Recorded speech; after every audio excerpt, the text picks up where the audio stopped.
I was a kid. So, like, all she heard me was, like, a kid voice rapping. Right. Solid gold for a king chest.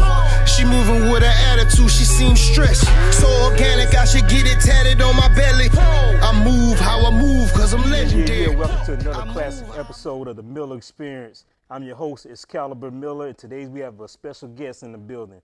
This is a young artist whose journey started back in the 6th grade, just a kid in his room with headphones, writing lyrics and paper chasing a vision bigger than his environment. Inspired by the style, the lifestyle, and the creative of hip-hop, he fell in love not just with music, but with the entire culture. For being influenced by the forms of energy of WWE, which I love too, to the swagger and branding of basketball stars, he understood early that being an artist is more than just bars.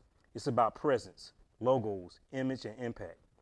He didn't step into his first studio until right after high school, and it all started with a spontaneous moment at Bojangles where he told his mom he wanted her to hear his song. That same day, she found him a studio time, and that's belief, that's support, that's foundation. Since then, he's been building his sound independently, creative sound records a band lab with Apple headphones, shooting his own videos, design cover art, graphic logos, and even producing jingles for his business like Floyd's. That's hustle, ladies and gentlemen. That's ownership. Formerly known as G2 Shiesty, now as G2, he's stepping into a new era. He represents evolution, ambition, and loyalty. Keep the same friends since elementary school and grinding not just for himself, but for his family.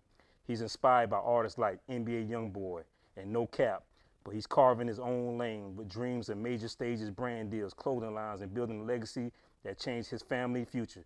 Ladies and gentlemen, Sumter, South Carolina, stand up. Welcome, my boy, G2. What's up, baby?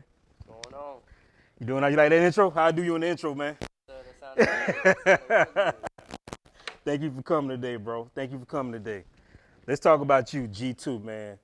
You started rapping in 6th grade. What was it about the style and the lifestyle of hip-hop that you like in the early age? Man, really, I don't know. I just fell in love to I don't know, it was really just the art of it, I guess. I really just thought it was like the coolest thing to be like kind of like a rapper or a songwriter and things like that. It was just a love for it, really. Right. So I'm picturing you in 6th grade, the headphones on, bobbing. What's going on your note app? What's going through your mind? Man, the way I was thinking about it was just like one day I could be on a stage, like it was just, I don't even know. It was really just ever since I started writing, and I never thought I'd make it to like this part. Right. Like I never thought. Why? I don't know. It just seems so unrealistic, Right. But like, now that I'm thinking about it in like today's mind, like really anything can happen. Right. That's how I think about it. So tell us about that Bojangles moment with your mom. Tell me how that helped you believe, how that helped you in your confidence. She knew I was like rapping and like just writing and thinking about becoming a rapper, but I don't think she ever thought I was ever gonna take it serious. Cause really the first times I ever told her and like was trying to get that lifestyle started, I was a kid. So like all she heard me was like a kid voice rapping. Right. And then that one day at Bojangles, I really ain't showed her no music in a long time.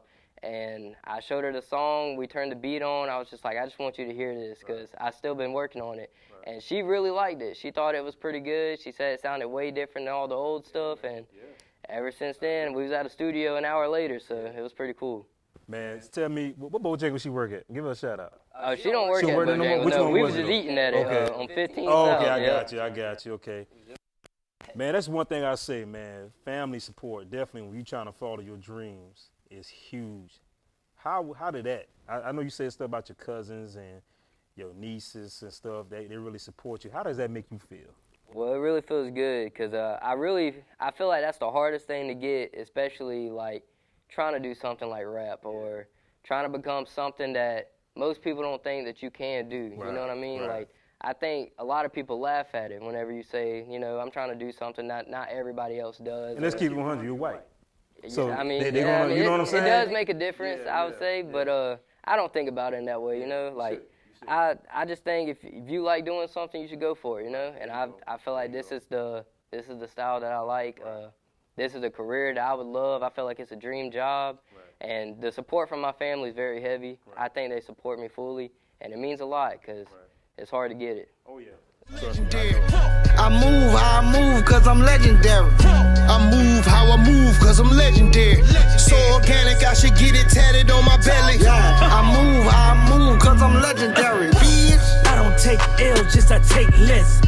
Survivor of the foot, big blessings.